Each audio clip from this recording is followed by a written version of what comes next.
네, 여러분 안녕하십니까. 그랜트카돈의 유일한 한국 라이센스 이주광입니다. 오늘 이 영상을 보시고 나면은 그랜트카돈이 어떻게 우리의 세일즈의 가장 큰 약점을 강점으로 만들어서 더 큰 성과를 내고 더 큰 소득을 얻을 수 있는지 이 부분을 배우실 수 있을 겁니다. 그럼 바로 시작하겠습니다. 먼저 이해하셔야 될 포인트가 하나가 있어요. 내가 지금 영업을 하고 있는데 나의 소득을 결정짓는 게 내가 가장 잘하는 부분인가 혹은 내가 가장 못하는 부분인가, 이걸 아셔야 됩니다. 정답은 내가 가장 못하는 부분, 나의 가장 큰 약점이 나의 소득을 결정합니다. 이 영업이라는 게 단계들이 있잖아요. 여러 단계들이 있는데 먼저 이제 DB를 가지고 컨택을 하고 미팅을 잡고 프레젠테이션 하고 클로징 하고 그래야 판매가 이루어지는 그런 사이클인데, 만약에 예를 들어서 제가 아무리 클로징을 잘한다고 하더라도 미팅 자체를 잡지 못하면은 이 뒤가 의미가 없는 거죠. 그래서 나의 가장 큰 약점이 나의 소득을 결정하게 되어 있습니다. 그러면 그랜트 카돈이 말하는 많은 영업인들이 가장 흔히 하는 실수, 가장 큰 약점이 뭐냐 했을 때 그것은 고객과 동의를 하지 못한다. 이거를 가장 큰 문제점으로 삼아요.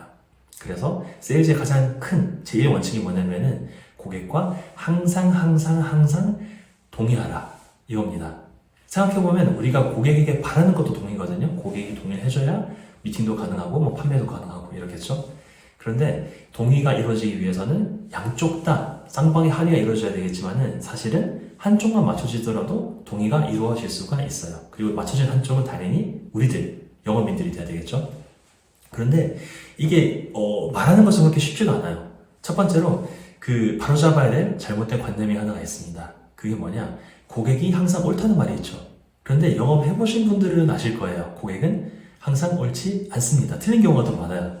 그러면 고객이 틀렸다는 건 알고 있는데, 분명히 틀렸는데 이걸 어떻게 동의하라는 건가? 거짓말 하라는 건가?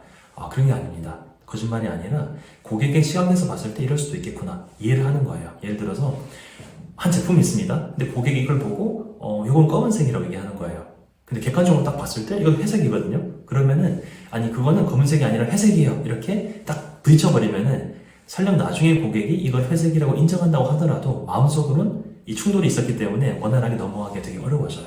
그렇기 때문에 항상 고객의 시각에서 보고 먼저 동의하고 이해하고 소통하면서 그 다음 단계로 넘어가라, 이게 포인트입니다. 근데 이게 쉽지가 않거든요. 많은 연습이 필요합니다. 그래서 그랜트는 매일매일 이 동의하기 챌린지를 하라고 얘기를 해요. 이게 뭐냐면은 아침에 일어나서 잠들 때까지 만나는 모든 사람과 먼저 동의를 한 다음에 그 다음 클로징한 연습을 하라는 겁니다. 이게 일상생활에서도 중요해요. 결국엔 이 영업이라는 게 무조건 판매한다 이런 개념보다는 상대방이 내가 원하는 거를 들어주도록 설득하는 그런 개념이지 않습니까? 그래서 일상생활 속에서도 이걸 녹일 수 있으면은 영업에도 그걸 그대로 적용할 수가 있습니다. 자, 이제 예시를 들어볼게요. 제가 아들이 하나 있는데 아들이 학교를 가야 돼요. 아침에 이제 등교를 시켜야 되겠죠? 그러면 아빠한테 얘기를 합니다. 아들이 아빠, 저 오늘 학교 가기 싫어요, 이 얘기합니다. 그러면 보통 일반적인 반응이 아니 무슨 소리야, 지금 학교 가야 되는데 빨리 가자, 이렇게 해버리면은 바로 실패한 거죠. 동의하기가 안 했으니까. 그러면 어떻게 해야 되느냐? 일단은 동의해야 됩니다. 아빠 학교 가기 싫어요, 이러면은 이해를 해야겠죠. 그래, 이해해, 나도 동의해. 나도 사실 너 나이 때 학교 가기 정말 싫었어. 그런데 학교 안 갈 수는 없잖아. 얼른 준비하고 같이 출발하자. 끝나면 떡볶이 사줄게. 이렇게 동의를 하고 그 다음에 클로징을 하는 거예요. 자, 이제 레벨을 한 단계 올려가지고 이제 아들은 학교를 했는데 애를 맡기고 이제 와이프랑 아내랑 그 영화를 보러 가기로 했습니다. 난이도가 높죠. 근데 와이프가 원하는 거는 로맨스 영화를 원해요. 전 남자니까 당연히 액션 영화를 좋아하겠죠. 자, 다시 비슷한 상황입니다. 자, 여보, 와이프 얘기하는 거죠. 지금 로맨스 영화 재밌는 게 나왔는데 같이 이거 보러 가자, 얘기합니다. 그러면 바로 여기서 부딪히면 안 되겠죠. 액션 영화 보러 가야지, 나 액션 영화 좋아, 이러면은 큰일 나죠. 그게 아니라 일단은 동의합니다. 그래, 당신 로맨스 영화 좋아하니까 분명 이것도, 이 영화도 좋아할 것 같네, 같이 보러 가자. 근데 가기 전에 배고프니까 일단은 좀 로맨틱한 식사부터 먼저 하고 가는 게 어때, 제안을 하는 거예요. 그러면은 일단 시간을 벌었죠. 시간을 벌어서 와이프가 좀 더 배가 부르고 기분이 좋아지고 나면은 다시 오퍼를 해볼 수도 있고, 이런 기회들이 생기는 겁니다.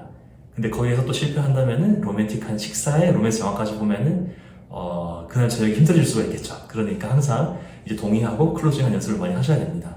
자, 그러면은 이제 드디어 실전 사례로 들어가 볼까요? 이제 영업을 합니다.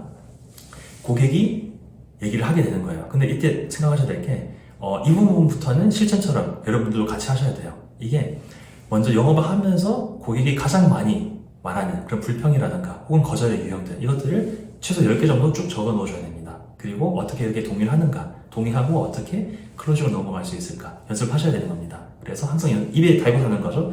네, 맞습니다. 저도 동의합니다. 저도 그렇게 생각해요. 이렇게 연습을 한 다음에 연습을 하는 겁니다. 예를 들어 볼게요. 자, 고객이 얘기합니다. 가장 일반적인 게 비쌉니다. 너무 비싸요. 이렇게 얘기할 수 있겠죠? 그러면은 이거 안 비싼데요 할 게 아니라 일단 동의하는 겁니다. 맞아요. 비싸죠. 저도 동의합니다. 하고 여기 사인하시죠. 그러니까 만약에 고객의 이제 비싸요라는 말이 거절이 아니라 불평인 경우도 있거든요. 그런 경우에 바로 클로징으로 넘어가도 클로징이 이루어질 수 있습니다. 근데 만약에 이게 진짜 정당한 거절 사유였어요. 돈이 없어요. 비싸. 이러면은 다시 그게 돌아오겠죠? 다시 얘기합니다. 고객이. 아니 비싸다니까요? 그러면은 이제 동의하면서 얘기하는 거죠. 또 맞습니다. 이 8천만 원이라는 게 적은 돈이 아니죠. 비쌉니다. 저도 이해를 해요. 그런데 이제 이번에 한번 요거를 바꿔두시고 나면은 30년 동안 더 이상 교체할 필요가 없기 때문에 지금처럼 비싼 유지보수 비용이라든가 수리 비용이 전혀 들어가지 않습니다. 지금이 가장 좋은 혜택이 가장 많은 시기니까 진행하시죠. 이렇게 동의를 하고 클로징으로 넘어갈 수가 있는 거죠. 그리고 또 하나 예를 들어볼까요? 예를 들어서 계속 이어서 얘기한다 생각했을 때 고객이 얘기합니다. 알겠어요. 알겠는데 저는 절대로 성급한 결정, 바로 결정 내리지가 않습니다. 이렇게 얘기한다고 쳐요. 그러면 다시 일단 동의해야겠죠? 맞습니다. 저도 그런 성급한 결정 내리는 게 옳다고 생각하지도 않고 고객님께서 그렇게 하셔야 된다고 생각하지도 않습니다. 저도 동의를 해요. 근데 다만 이 제품 같은 경우에는, 이 설비 같은 경우에는 교체 시기가 10년이 넘었어요. 그래서 만약에 제가 10년 전에 이 말씀을 드렸다면 그때 당연히 성급한 결정이겠죠. 하지만 지금은 오히려 혜택이 많이 있기 때문에 이 최적의 시기고 지금 하시는 게 가장 현명한 선택이십니다. 진행하시죠. 이렇게 먼저 동의를 하고 클로징으로 넘어가는 연습을 해야 되는 거예요. 유형들이 많이 있으니까 여러분들도 고객이 이런 얘기 많이 하더라. 생각해 보게요. 와이프랑 얘기해 보겠습니다. 이런 얘기들을 쭉 적어 놓고 먼저 동의를 한 다음에 어떻게 클로징 할 수 있을지 먼저 연습을 해 놓는 게 도움이 많이 되실 겁니다. 그뿐만 아니라 일상생활 속에서도 뭘 하시는 게 여러모로 레벨업 하시는데 큰 도움이 되실 거예요. 자, 그러면 이제 정리하도록 하겠습니다. 우리가 영업인으로서 소득에 가장 큰 영향을 미치는 것은 우리의 가장 큰 약점입니다. 그리고 우리의 가장 큰 약점은 고객과 동의를 하지 못하는 것, 동의하지 못하기 때문에 사이클이 다음으로 넘어가지 못하는 거예요. 그러면은 이걸 고치기 위해서 항상 동의를 해야 된다는 걸 염두에 놓고 일상생활 속에서도 고객과 영업하는 상황에서도 항상 동의를 하고 그 다음에 클로징 하는 걸 연습함으로써 레벨업을 하고 더 많은 성과를 내는 것이 지름길이 되겠습니다. 이 컨텐츠는 제가 그랜트 카돈의 카돈 유니버시티에서 고객 이해하기 부분에서 배운 내용을 바탕으로 만들었거든요. 그래서 더 자세한 내용, 더 실전 예시들 이런 것들이 궁금하신 분들은 제가 아예 링크를 남겨둘 테니까 더 참고하시면 되겠습니다. 네, 감사합니다. 그랜트 카돈의 유일한 항공 라이센스 이주광이었습니다. 화이팅!